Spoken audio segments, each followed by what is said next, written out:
You want to know the most amazing economic fact of last year that no one knows? Let's hear it. Federal government employment is 9% lower than when we spoke last year. 235,000 jobs. 270 when you put in the December numbers. And by the way, no headline on this. But as you point out, that's offset by 115,000 ads at the state and local level. I think it's been a short-term negative to job growth. Long-term, I think it's a great thing. And they'll largely get jobs in the private sector, and they'll be involved in creating value instead of redistributing value. And if you think about what government's job is, it's burdening growth and transferring resources. I'm not saying that is the job in some ways, right? It's like the greatest unpredicted phenomena economically, maybe in my career. Walker & Dunlop brings you insights for life. Unique perspectives from impactful leaders.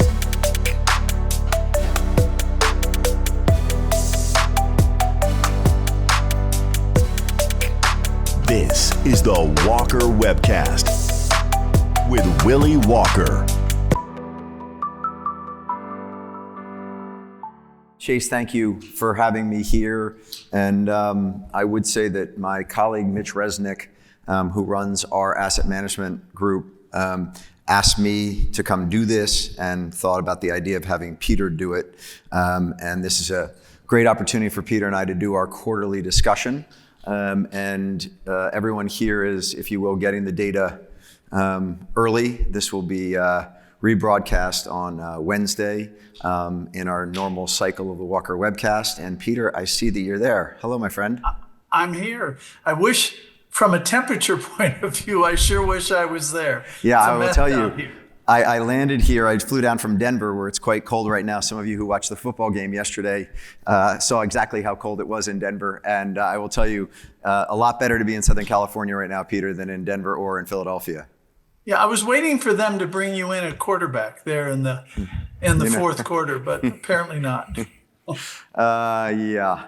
All right, here we go. I got a couple things to do before we dive into the conversation. The first thing is that some of you may recall that in 2024, Peter had started the year saying that we were going to get 3 Fed rate cuts. And we got to around May or June of that year. The Fed had not cut. Nobody, no economist, the dot plot, nobody thought the Fed was going to cut. And Peter said, I think there are going to be 3 rate cuts this year. And I said to him, you are kidding me. And we were in Philadelphia together. And I said to him, I will kiss your feet if we end up getting 3 rate cuts this year. So sure enough, we got 3 rate cuts in 2024. And in our January of last year meeting, I got down on my knees and I kissed Peter's feet. And so then again last year, and I'm going to run through a couple of his predictions before we dive into the conversation. Peter, at this time last year, said we were going to get 100 basis points of cuts. We got no cuts in the first part of the year. And then yet again, everyone said, we're not going to see the cuts this year. And Peter said, we're going to have 3 cuts. So I said to him, well, I kissed your feet last year. And so I don't want to do that again, but maybe if we get 3 cuts, I'll buy you a pair of shoes. And if we don't get 3 cuts, you owe me a new pair of shoes. So as everyone in this room knows, we got 3 Fed rate cuts in 2025. So these are some extremely large New Balance sneakers that I purchased for you, Peter, that are going to be shipped to you. And on the back of the left one, it says 3x25. So 3 cuts in 25. On the other one, yeah, well done, Peter. Again, you earned that shoe. On the other one, you and I have had a long-standing sort of fun tease about which business school is a better business school on Wharton, where you taught, or Harvard, where I went. And we have both jabbed one another. And so on the way out here, I was like, I got to see whether Harvard is actually higher than Wharton in the current polling of best business schools. And sure enough, no, Wharton's like number 1 on most of them, and Harvard's like 2 or 3.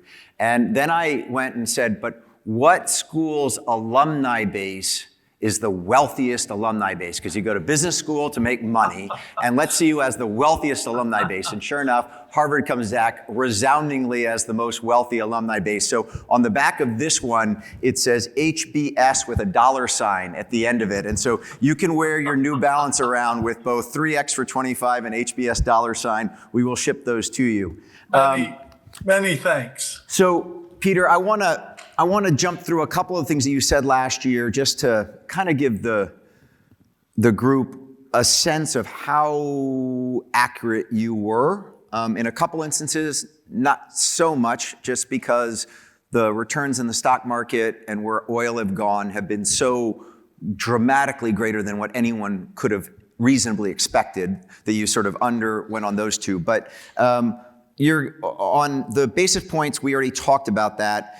On GDP growth in 2025, I said you were convinced that Trump was going to get Ukraine resolved. And I said to you, so if Trump comes in and Ukraine gets resolved, what do you think? And you said it's going to be somewhere around 2.9 or 2.8. I said, if he comes in and Ukraine doesn't get resolved, what is it? And he says 2.5 to 2.7 GDP growth. We don't have the actual annual numbers, but you were right around 3% GDP growth, which is what we got to last year. I said Dow or S&P. You said, I'll go with S&P. It'll be up 7 to 9%. S&P was up 18%, as everybody knows.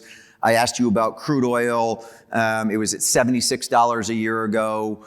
You said it'll drop to 70 to 68 bucks a barrel. As everyone knows, it's at 58 to 60 bucks a barrel, so dramatically lower than what anyone could have predicted there. I asked you about whether banks would start calling loans, and I thought your response to that was fantastic, which was those loans they say are due this year, they're not actually due. They're due when the property actually functions once again. And I think that we all saw that quite a bit during the year. You said that you said, would Trump have workers back into the office? And remember, this was before Trump actually took over on January 20th. And you were exactly right on his executive order to get federal workers back in to the office.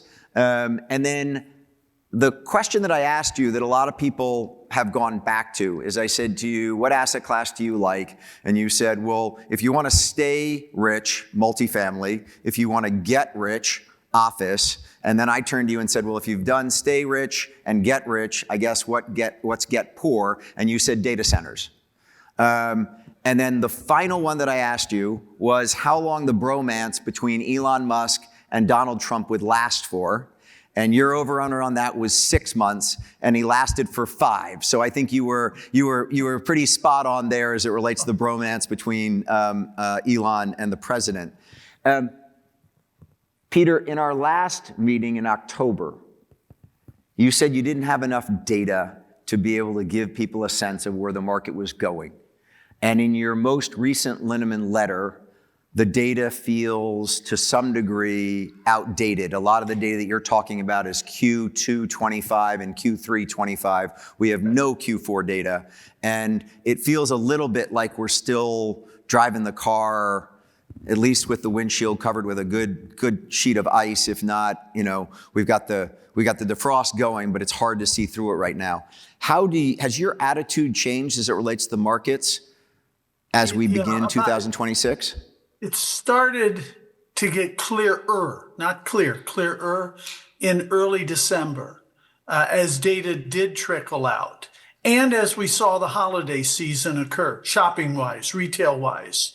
And it was a pretty good retail season during the shopping season. Why is that relevant? It means people had money. Now, I'm not saying they're the richest spending in history, but they had money.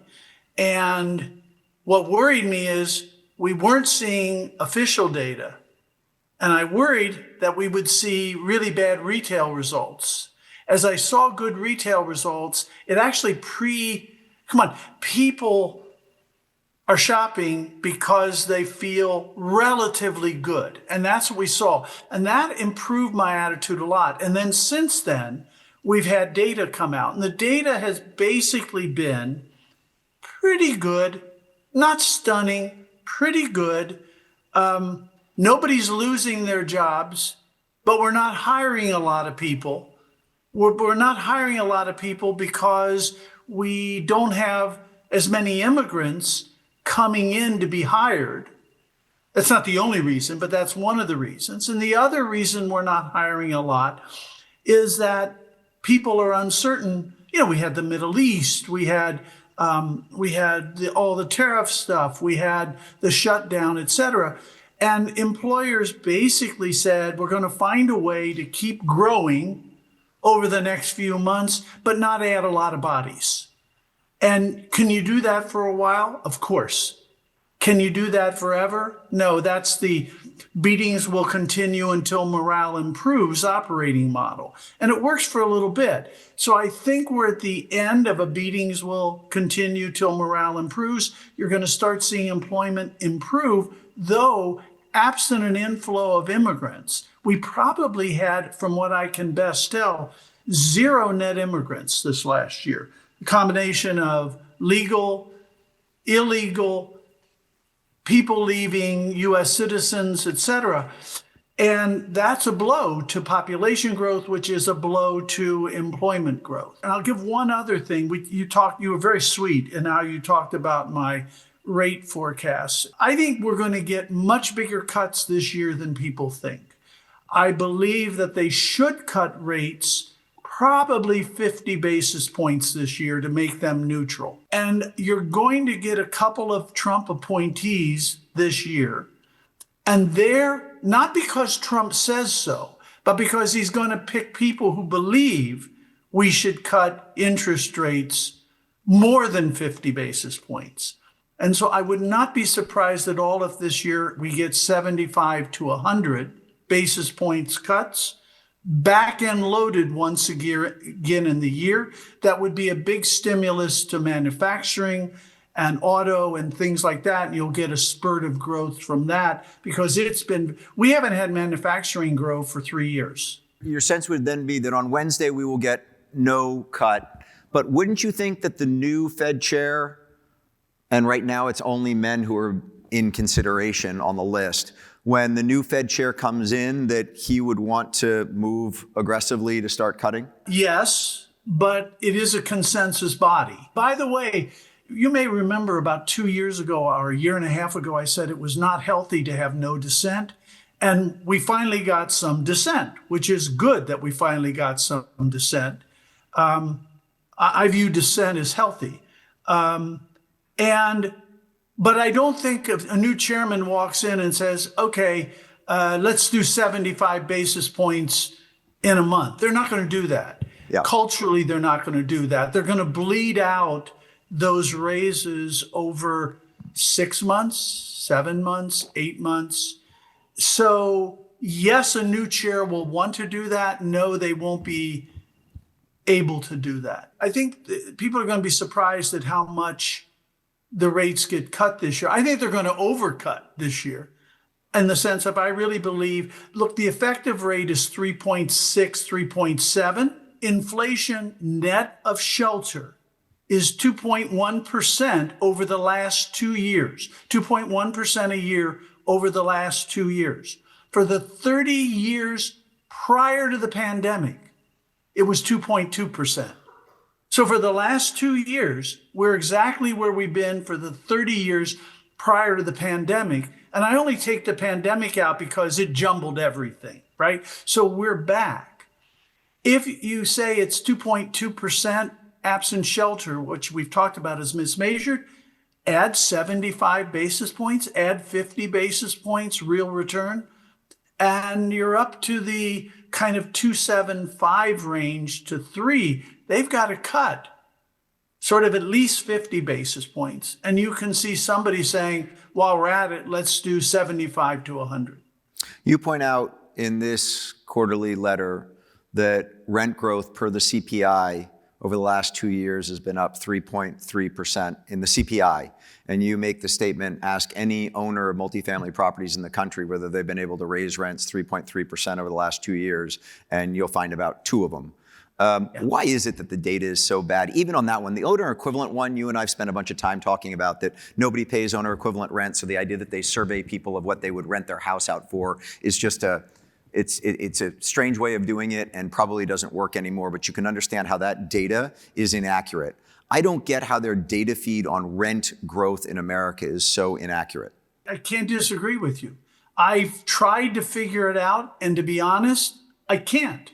I can't see, it's not a data lag. There was a time, if you go back 2 years ago, it was a data lag in that their data lags about 6 months versus reality. But as you know, over the last, 18 months, it doesn't matter if it lags 6 months or not. The answer has basically been the average is 0.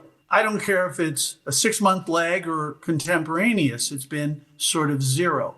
And I really, really can't figure it out. It obviously has to do with what they're sampling. Yes, I know there are apartments out in small towns and such. I own such an apartment, and it's gone up sort of 1-2% over that time period. It's not just a bunch of those doing it. And for every one of those, you've got downtown, Austin or Phoenix or something really pulling it down. So I really don't understand how they get there. I think one of the things that's so hard for most people right now to try and reconcile, Peter, and your data this quarter shows it, is that the macro economy is roaring when you look at the stock market, when you look at where the 10-year is relative to where it was, when you look at 4.3% unemployment, while up from historic lows, it's still very healthy. All the markers would say to you that the macro look is very strong for the US right now. And yet commercial real estate in almost all asset classes, and we'll dive in a moment to the specific ones that actually are doing okay. But commercial real estate writ large is suffering. And you sit there and you sort of say, you've got office values down by 30% from pre-pandemic. You've got multifamily values down by 30% from pre-pandemic. You've got retail values on shopping centers down 20% since pre-pandemic. Hospitality around the same. And the question here is, when do the macro drivers kick in to the point where some of these asset classes can start to see rent growth, see value growth, and we start to get the next cycle in commercial real estate? It feels like we're sort of in no man's land right now. So there's the two parts to the value, right? There's the rent and occupancy, and there's the capital flows, right? The capital market side of how they value it. The rent and occupancy, everybody focuses on demand, which has been pretty good for multi. And even for even for office, it's picked up, right? Pretty good. What has been the problem is too much supply. And our friend Sam Zell always would say, supply's the problem, right? It's not so often demand's the problem, it's supply's the problem. And we get these spurts, and you've been around long enough, I've been around a lot longer. It takes those spurts of supply a while to burn off. As you know, the supply of pipeline of apartments is coming way down. I think it was Jones Lang LaSalle had a report I saw maybe in December that said for office, we have historically added about 50 million feet a year, new supply. In 2026, it's supposed to be 6 million. And in 2027, 3 million. So the norm is 50 million. In the next 2 years, it looks like 9 total. That will get healthy quicker than people think. Apartment markets, let's stay with them for a moment. Concessions are killing this. Concessions are killing, right? If you had to say anything, concessions. What people forget is that 1 or 2 points of vacancy are huge if they're at the right point. And so if I've got let's just say 93% occupancy, it's a struggle because I got to get tenants to try to get to 95. I'm being overly mechanical. So I do concessions. And, some markets, better than anybody. Some markets are 1 month, some are 4 months. Okay, if you don't give concessions, you got to give rental cuts or gift cards or something. There are other ways to do it. But what happens when the supply pipeline gets real empty, new units stop coming on every day, and demand keeps growing? Well, you go from 93% occupied to 95, and everybody looks around and says, oh, I don't have to make those concessions. And in a matter of 6 months, you could see 2 months of concessions disappear, simply because I don't have to do it anymore. If you look at, you were talking about the JLL report on office. If you look at multifamily and the oversupply that we saw come into the market in 2023 into 4 and into 5, everyone was looking at the 2025 new supply and looking at absorption rates and saying, supply is starting to tail off and demand as you went into 24 into 25 was going straight up. And then all of a sudden we got to the back half of 25 and demand dipped with supply. The two, I mean, we've got a graph in our quarterly deck right now that just, it's amazing because you see demand going up and supply is starting to come down, and then all of a sudden demand just starts to curve and come right back down at the back half of 2025.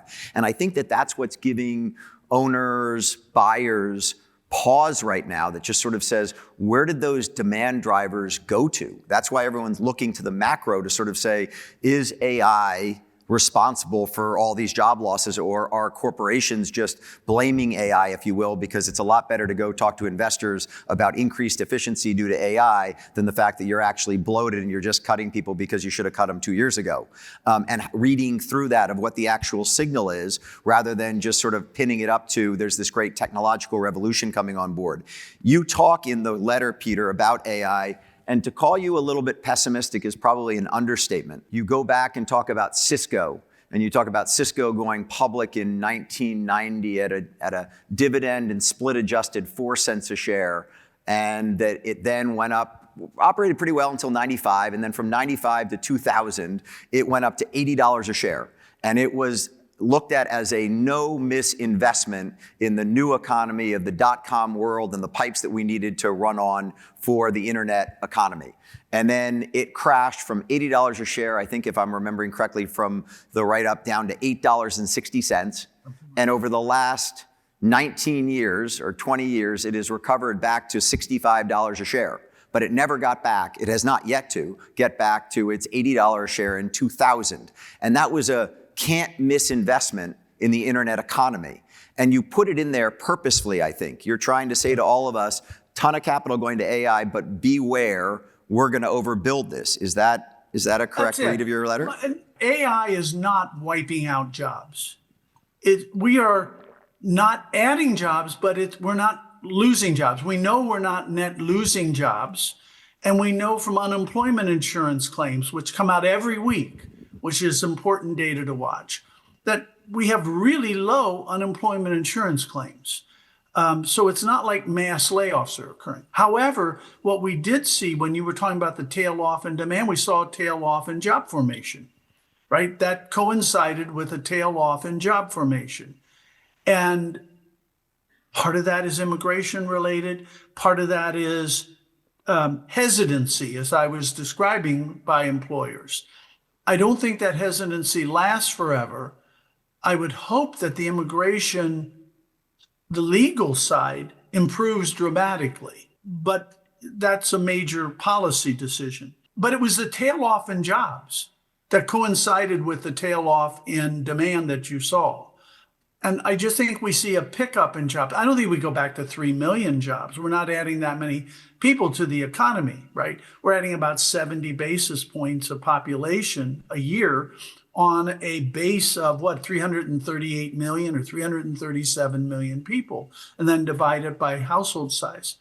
So I do think demand is okay. Demand is growing. It'd be nice if it grew faster. Basically, AI can't lose. If you're in the AI-related service provision, including data centers, you can't lose for the next 2 or 3 years. Why? Because so much money has already been committed that just getting that through the system is creating huge margins for everything related to it for several years. You can just do how much supply can come on, how much demand. The problem is, anytime I've seen huge margins in an area, it gets overbuilt. It gets oversupplied. By the way, go back to when you were a little boy and Houston overbuilt its office supply, right? Houston eventually used all that office space. It just took 8 to 10 years to use it because they built so much. The problem with data centers is it's such a sure thing now, if you can get the money, that it almost guarantees you've got a problem out there. Yeah. And is out there 2030? I don't know. It's not 2026 and it's not 2027. By the way, the internet economy still happened. Right. And what we were just talking about also happened. They're and not Cisco's mutually a going exclusive. concern. And Cisco's They're not mutually exclusive. If anyone who doesn't read the Linneman report, when you pick it up, it's quite intimidating because there's so much data in it, and Peter has all these graphs. But I was sitting there looking, Peter just talked about the unemployment numbers and how the unemployment numbers come out every single week, and we know how many people are out in the marketplace, unemployed, looking for a job.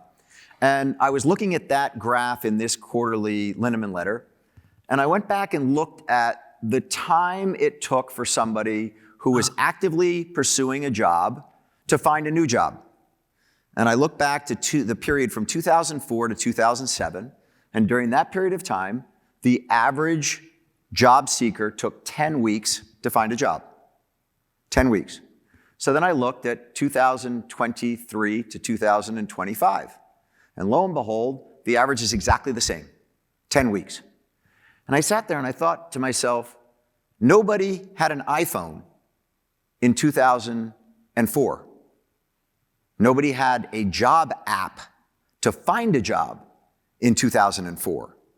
And yet, with all the technology that we have today, the time to go find a job has not shrunk. And I thought about it in the concept of this bet that we're all making on worker efficiency due to AI. And last week at the Real Estate Roundtable, the head of the Congressional Budget Office was there, and he was asked what they have in their 10-year projection as it relates to increased worker productivity due to AI. And he's a very, very intelligent, somewhat wonkish person. And he said, he put his hands on his head and he said, oh, that's such a great question. And he said, we've been studying this and studying this and studying this, and we haven't seen anything that convinces us that we're going to get massive worker productivity from AI. So right now, in the CBO budget estimate for the next decade, we have 15 basis points of increased worker productivity. And he said, I know there are plenty of people in this administration who would tell me I'm completely wrong, and it's 5x that number. It's 5x, it's a factor of 5 of increased productivity we'll find. But he said, so far at the CBO, we haven't seen anything that tells us we ought to increase that from 15 basis points. So Peter, in the letter, you talk about 1.5% worker productivity, and you're basically saying, a lot of people are saying that goes up to 2 to 3 to 4, but you're sort of anchored at 1.5, and you're in kind of the, as they say, you're in the show me state mode right now as it relates to the impact of AI? Yeah, and the only reason I am is that 1.5% is a long-term average, long-term average. And it was created by electricity. It was created by modern sewage. It was created by, just go through all the breakthroughs. Internet, electricity, for God's sake, airplanes. You can do all these breakthroughs, and you know what we got over time from all that? 1.5% a year, more or less. And I think the party you were describing, I would disagree in that it might boost total productivity a little bit. I just think a lot of the 1.5% is going to come from AI, which is wonderful because if it didn't, we would have much lower productivity growth. In other words, we always have to find new drivers of productivity growth. It was the internet, it was electricity, it was, on and on. But you always got to find a new one because once you've got it, it stops being a big driver. So I think AI will be a large driver, but not change the total growth very much. Now, to your really clever question on the hiring Look, I think it's not surprising when you think how human beings really go. I lose my job. Some people have cooling off periods. That average is in there, but that's not the mass. You know what most of it is? Oh, give me a couple of weeks to sort this out. You know, I just need a few weeks to figure this out. And I find that to be interesting because, I mean, we're talking about big numbers here. You know this better than I do. This isn't someone leaving Blackstone who has a garden period for 6 months. And it's also not someone who has, quite honestly, the financial wherewithal probably typically to be able to take a long time off. I find it to be interesting that it's the exact same 10 weeks with all the technological innovation that we've had on apps and the opportunity to go find and match someone up with a job. okay, so let me do you tie your shoes a lot faster than you did in 2004? There's a certain... I've gotten so old, I don't tie my shoes Well, anymore. I know. I just wear notice I slip-on didn't shoes ask now. if I don't I like do. tying shoes anymore. You notice I didn't ask if I do. No, there are certain things where they just have their own life. And I think finding a job some people have a job lined up and they're on the job in 2 weeks. I got it. The only other one that I'll throw out there quickly, and then I do want to move beyond this, which is just this. Everyone thought that dating apps were going to take the dating market, which was wildly inefficient because you had to be at the right bar at the right time to meet the right person who matched up with what you were. And all of a sudden we had all these apps out there that said you can identify exactly the right person and you can meet them online, and it makes this inefficient market wildly more efficient. And yet marriage rates in America have gone down 25% from 2000 to 2025. So here we've had perfect matching through technology, and yet the marriage rate has gone down dramatically. And I know that there are other drivers to that of people buying homes later, people wanting to, have less children, et cetera, et cetera. So there are demographic trends to that. But you would just think that technology is making these things more efficient. And in those two categories, finding a job and finding a partner, it hasn't done it. Okay, let me do the marriage one. Now, just as I say this, we'll be coming up on our 53rd year of marriage. So what I'm about to say doesn't apply to me. What makes you assume it's not having an efficiency effect? Oh, well, look, so keeping people who shouldn't be together not coming together. On right? the flight down here, my assistant McCrae said exactly that, and I said, McCrae, I'm not going there with you. So I got it. We're good. That's what I understand said. That part of it. I got have it. 53 years, and with one woman, by the way, with one woman. That's all great. So let's shift gears for a moment, because I think that you continue to say that we have a housing shortage in America, and you've said that we're 4 million homes underbuilt. I don't think that there is a home builder or a multifamily owner in the country who would tell you right now that we got a shortage. So of single family. Of either. Of single family or multifamily. We've got oversupply in both. The single family home builders right now, you read any research report you want. If there was all this demand out there, Peter, of we're undersupplied by 4 million homes, every single one of the home builders would be building more homes at the entry level, middle level, and high level, but they're not. Not one of them is. And you look at multifamily, which is the alternative to it, and we've just talked through the oversupply in multifamily. So how can you stay on the theme that says that we're 4 million homes short in America? By the way, as you know, I'm not the only one who says that, right? I know you're not the only one who says that, but I also have a lot of clients, one of whom I spoke to right before this, who just sort of said, I don't get it. We may have an affordability problem in America, but we don't have a supply problem. Okay, but think about what you just said. Think about what you just said. One of the things I learned in economics is that if the price of something just sort of constantly goes up, even though demand is only growing at a sort of normalized rate, nothing special, you got a shortage problem, right? You have a shortage. Prices income has not gone up precipitously. It's gone up steadily. Yep. And you've seen home prices over the last, 14 years go up. Doesn't matter what the interest rate is. Oh, they may stumble for a month or two or a quarter or two, but basically home prices have gone up no matter, everywhere. Yep. And that says there's a shortage. And we know why there's a shortage. The shortage is certain markets, not all markets, certainly certain markets, particularly the ones where people want to live, make it very difficult to build. It's not the cost of lumber that's the problem. It's not the cost of copper that's the problem. Those are issues, right? It's the fact that it takes an extra 2 years to get approvals. There's tremendous risk of putting money out 2 years early. What if you don't, et cetera, hookup fees. And, Joe Jerko at Wharton and Ed Glazer up at Harvard did a pretty good job of nailing this down in a couple of papers. It's if you have a sustained shortage, you'll get sustained price increases beyond any reasonable situation. And that's what's going on. So you can't say there's no shortage and yet prices are out of sight. Therefore, we have an affordability problem. We have the affordability problem because we have a shortage. So given the disparity in the cost of home ownership and multifamily, which it used to be actually cheaper on a monthly basis to own a single family home on what you would pay on your P&I on your mortgage statement. Today, it's the complete inverse and it's significantly more expensive.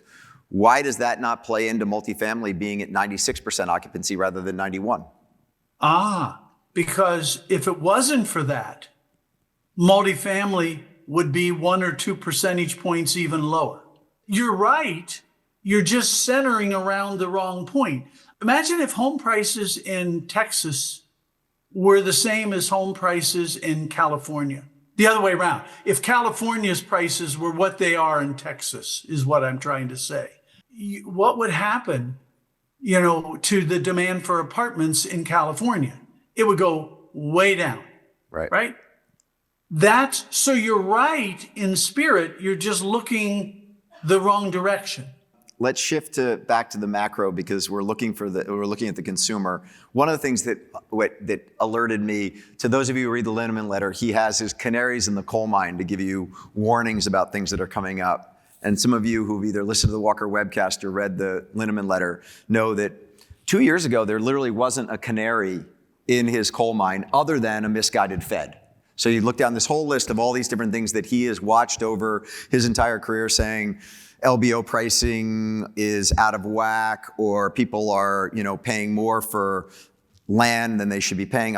All sorts of different drivers that would say, careful, this is a red signal on the market. So 2 years ago, it was only a misguided Fed. This quarter, you've got, of the 55 canaries, you've got 12 of them that are dead, Peter. That's over 20% of your canaries are dead, lying there saying, flash red, flash red. One of them is speculative real estate, but you put that right on data centers, and you just said that that's not a concern for the next 2 to 3 years, so you kind of push that to the side. Second, record buyouts. But that's a matter of like pent-up demand, is it not? It's not that the pricing that's going on in record buyouts is that misguided. Misguided Fed, you've still got out there on 2. And then stupid tariffs is a new one that you've added in the last year. So I have to put forth, 2 years ago, stupid tariffs was not a category. Today, stupid tariffs has 4 canaries, so that adds in it. So maybe if we net out of what a like-for-like comparison was, we've got 8 today, and we only had 4 2 years ago. Which one of those should we really be focused on as it relates to what's a blinking, flashing red? I think the tariffs are still a risk. And they're a risk, as we've talked about in the past, 2 ways. One, any tax increase hurts the economy in growth. Just growth of the economy. It may do wonderful things. And people say, yes, but it generates tax revenue. Well, why don't we put 100% tax on everything?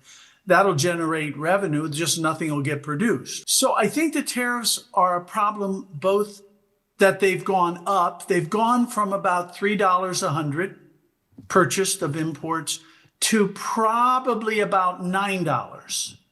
All right, that's a big increase on 10% of the economy. It's not as bad as it first looked like it would be. But the second part of it is nobody knows what their tariffs are going to be.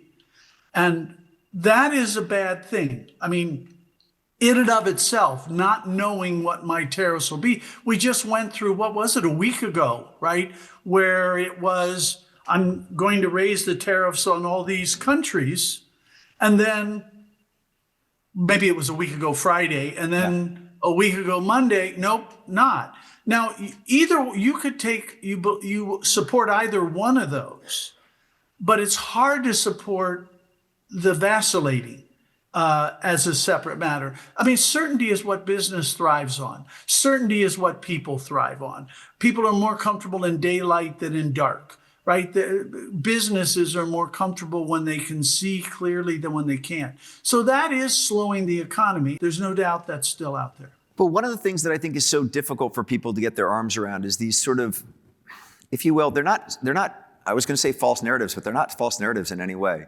But so you just talked about tariffs.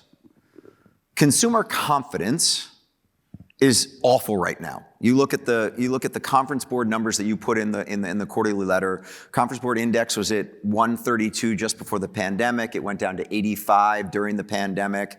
It's at 88 in November of this year. Okay, it's right about as low as it was during the pandemic. Okay, and yet you mentioned previously that Thanksgiving spending was at all-time highs.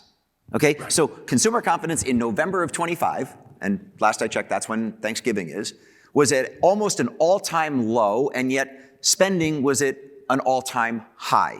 You look at gold going over 5,000 today, that's a risk-off asset. Yet the equity markets hit 52 all-time highs at the end of 2025 and are at what the Dow is at 49,400 when I checked earlier today.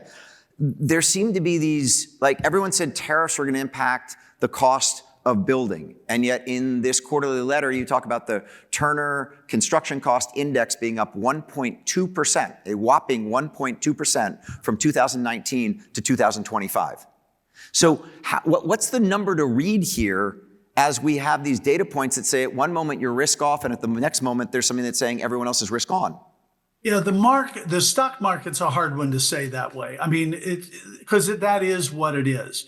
It's a sentiment index more than a value index in the short term.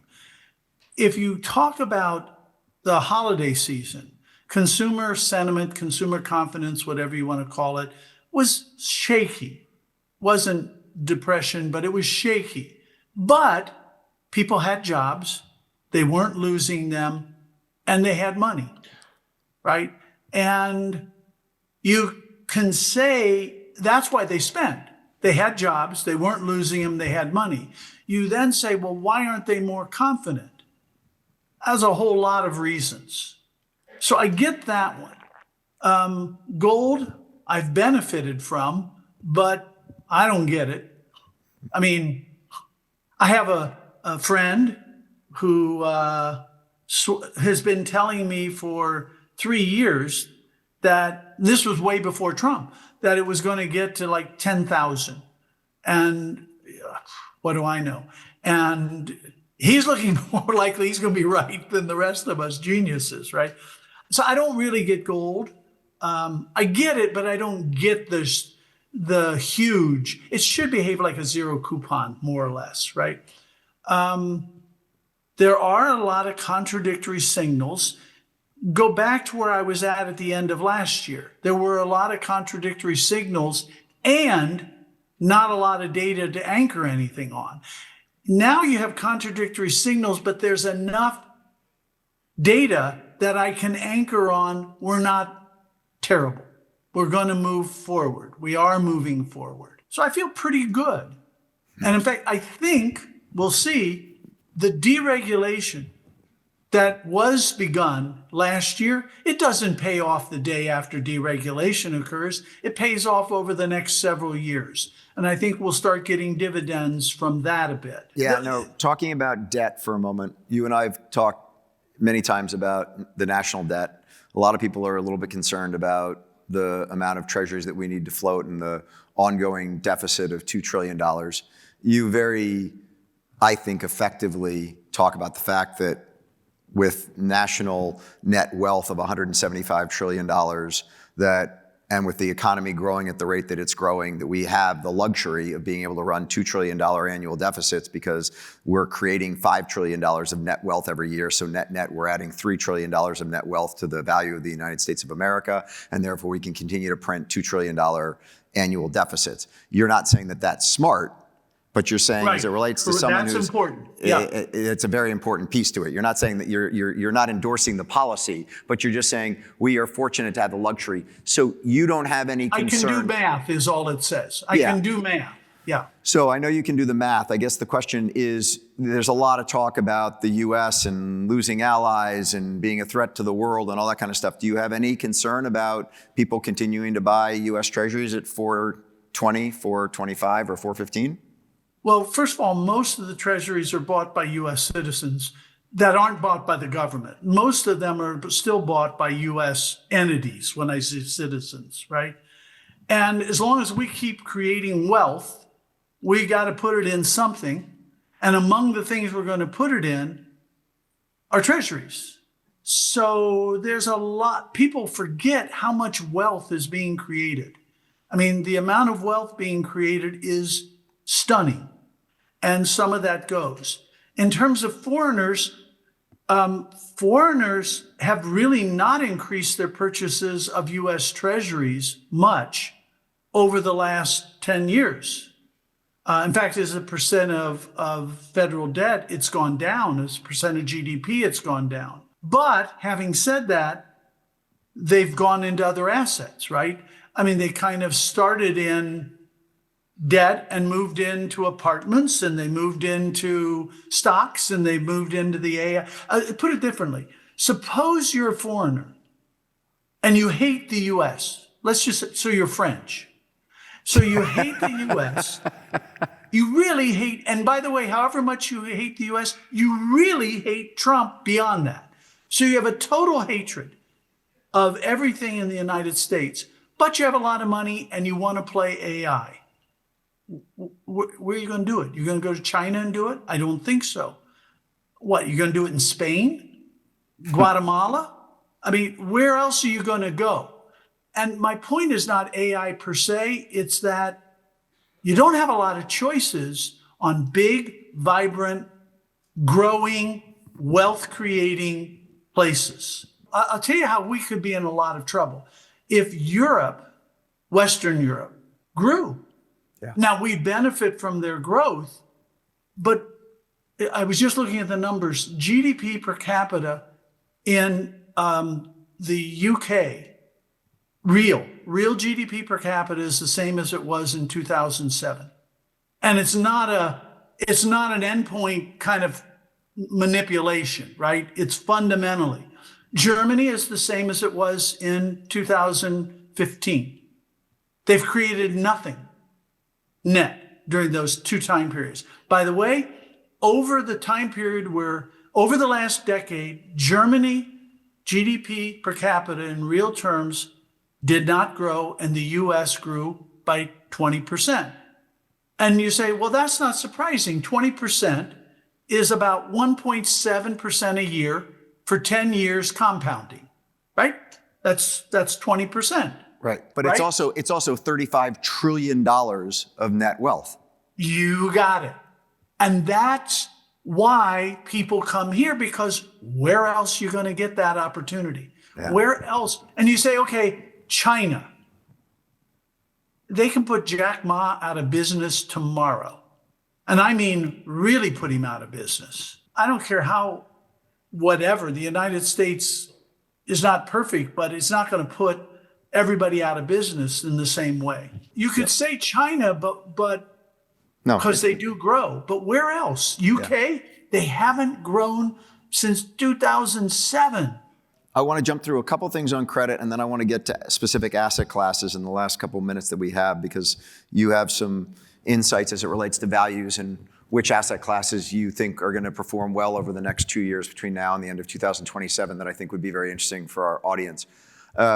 But just real quick, during COVID, you were very straightforward, Peter, of saying that the unfortunate death of people during COVID accelerated the inheritance of a huge amount of money of those people who died that would have had a longer life expectancy, but COVID They died in COVID, and therefore the inheritance went up. And that was a big driver of single-family purchasing power back in 2021 and 2022. You mentioned the point in this Linneman letter that 73% of the nation's $176 trillion of net wealth sits with people over 55 years old. And that this is going to be a massive transfer of wealth through inheritance as the 55 plus unfortunately are no longer with us, and that wealth comes down. Right now, if you looked at it, everyone under 55 would be inheriting, and again, these are big numbers, and there are people who are going to get a lot more than this and others less, but on average, $655,000 in inheritance if those over 55 take their wealth and move it on to the next generation. It's just something to think about, particularly as far as longevity and how long we're all living, and if we keep on living longer and longer, that doesn't come to the next generation as quickly as we think it would, but it's a very interesting point to keep out there. You also talk about the consumer as far as credit, and you make the point that credit card delinquencies are right as they have been as far as the long tail historic average, and that while they have come up significantly post-pandemic, they're at about 3%, a little bit below 3%, which is actually below the long-term average since 1990 on credit card and bank delinquencies, so that the consumer on that front looks pretty healthy.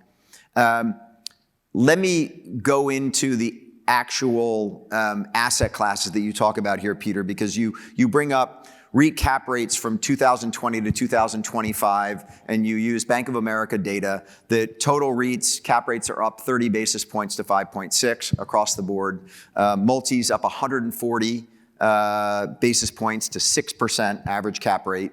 And again, this is publics. This is REITs. And I want to dump to you in a second about the disparity between publics and private. But shopping centers up 100 basis points to a 7% cap rate on average. Office REITs up 160 basis points to 7.1 cap rate.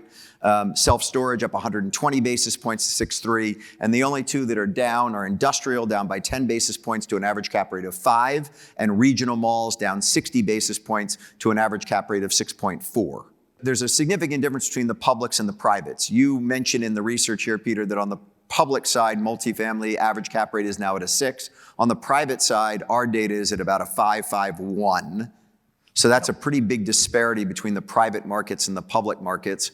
But then you go on to say that the public markets are undervalued by about 19%. You've been saying that for a while. Should someone go out and just buy the REIT index? It depends. Yes, and I've done it. Yes, with one footnote, which is you may enter at a discount, which means you're getting a nice cash flow relative to the private alternative, right?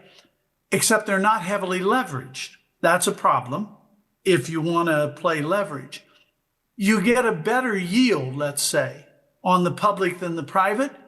Do you make the capital gain on the discount?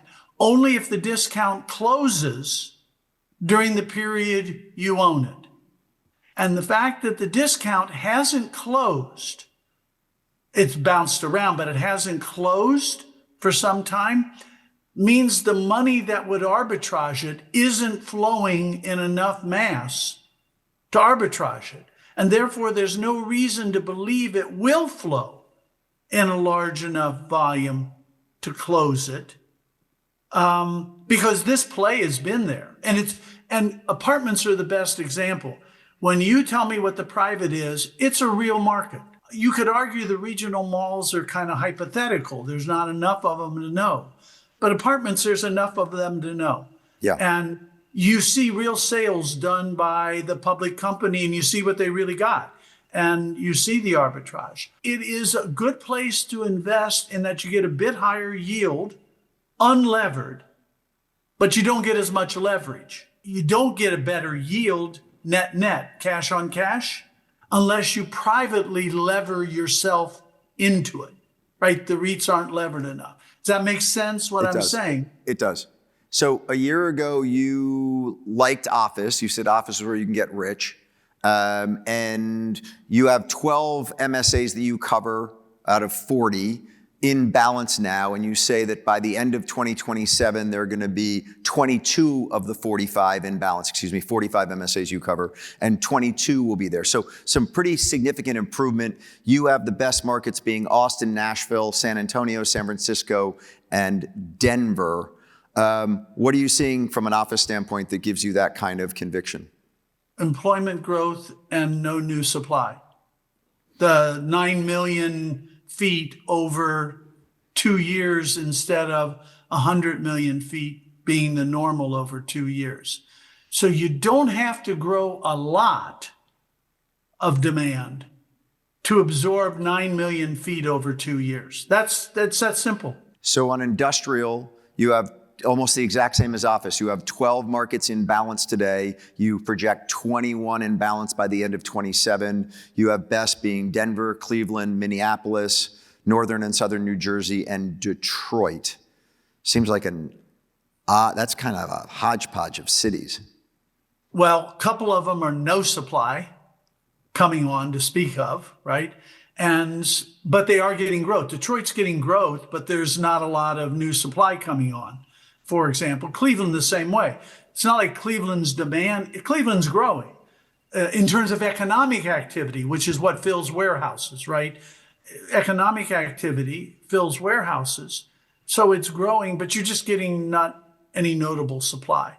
So I think if there's been one mistake I've seen, I remember my first ULI meeting, I went with Al Taubman. Everybody was talking like, what is the best apartment market? What is the best office market? And I kept listening and they'd name someplace. And I finally said to Al, doesn't it matter if you're an owner or a builder? Because largely what's good for the owner is not good for the builder. Right. And vice versa. And so it's the supply issue that's really at play here in most of these markets. So on multi, you have only 5 of 40 covered markets today in balance. You project that 13 of your 40 will be in balance by the end of 27. I have to tell you, that was a disappointing stat from my perspective. You have best being New York City, Orange County, San Jose, Detroit, and Chicago.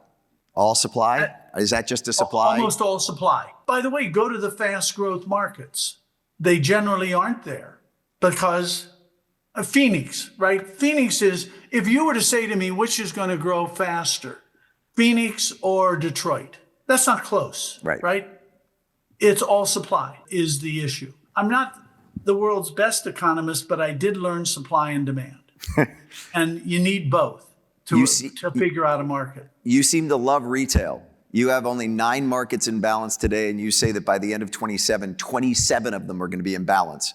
And you have Philly, Cleveland, San Francisco, Cincinnati, and Houston as your favorite markets.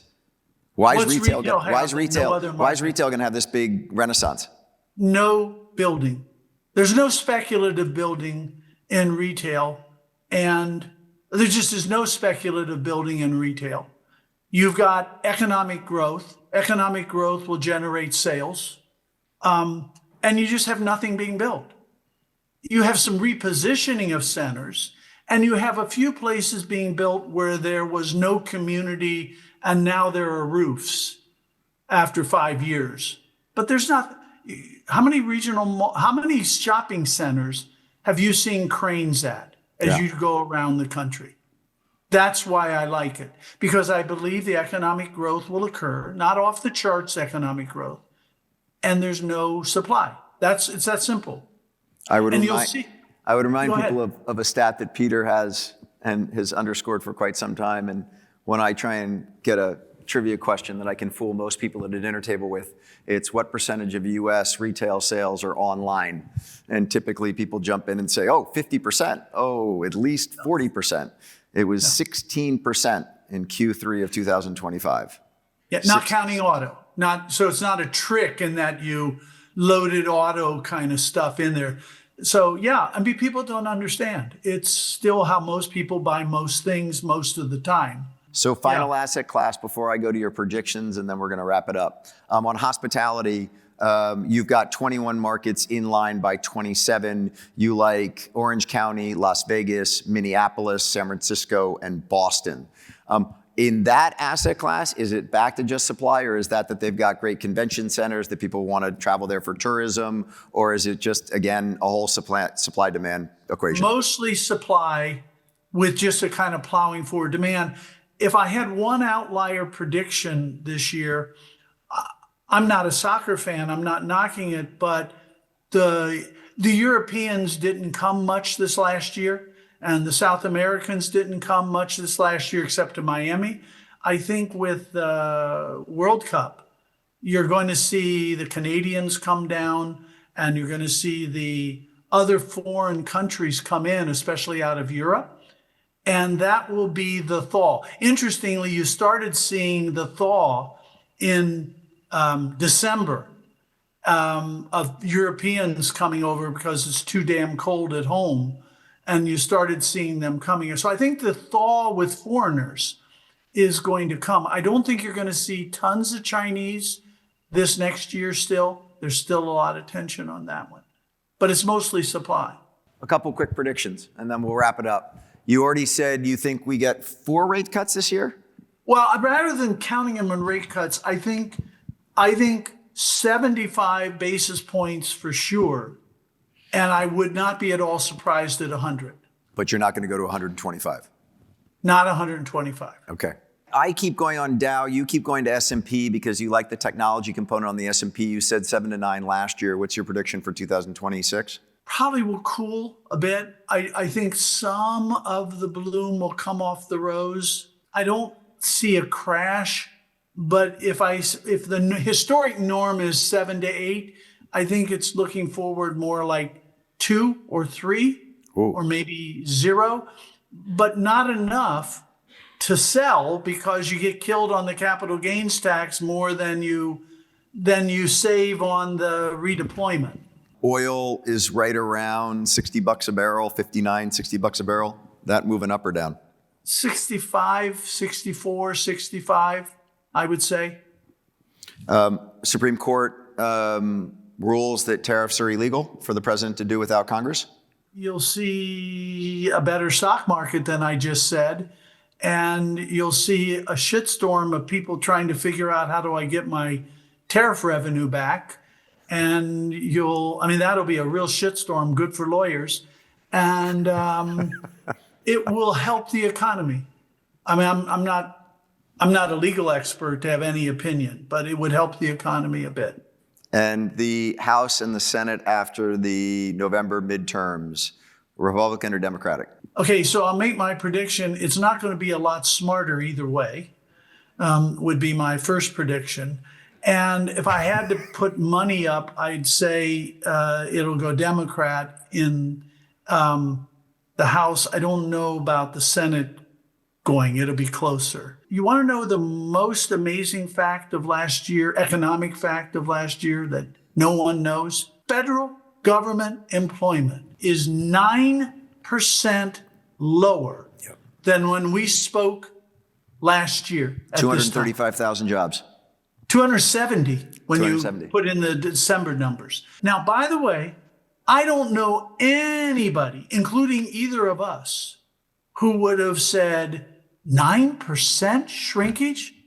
By the way, no headline on this. You don't see much about this. But as you point out, that's offset by 115,000 ads at the state and local level.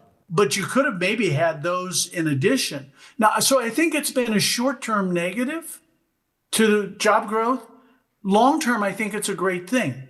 And I mean, I'm not joking. I think it's a great thing because those people will get jobs, and they'll largely get jobs in the private sector. Not all of them, but they'll largely get jobs in the private sector, and they'll be involved in creating value instead of redistributing value. And they'll be involved in creating growth instead of burdening growth. And if you think about what government's job is, it's burdening growth and transferring resources. I'm not saying that is the job in some ways, right? And as everyone who gets hired in the private sector, they get a new job description: create growth and stop redistributing. And I'm willing to bet you've got a smart audience out there. Nobody knew that it's like the greatest unpredicted phenomena economically, maybe in my career. Shutting down the economy during COVID surpassed it. That's about it. But I want people to know that simply because how did you not know that? You knew Count Arco, you knew Countess Arco, and I talk with Countess Arco regularly. And she asked me this last week because she's been in Europe. How are things in the US? And I said, well, it's all about Greenland and it's all about, and I said, there were no mentions of Epstein. So I have a new index. And that is, if Epstein's being discussed a lot, there's not a lot of other stuff happening. Well, and so on that one, I liked your libertarian statement. It clearly showed you and Milton Friedman and the two of you back at the University of Chicago way back when, and your libertarian viewpoint about the world and about reducing the size of the federal government. So, Peter, as always, so great to dive into the data with you. I've got your shoes, which are going to can't wait for the shoes. They're going to be shipped across to you in Philadelphia, and everyone here in Southern California. Thank you very much for having us for this really great hour. Peter, great to see you. Thank you. Thank you.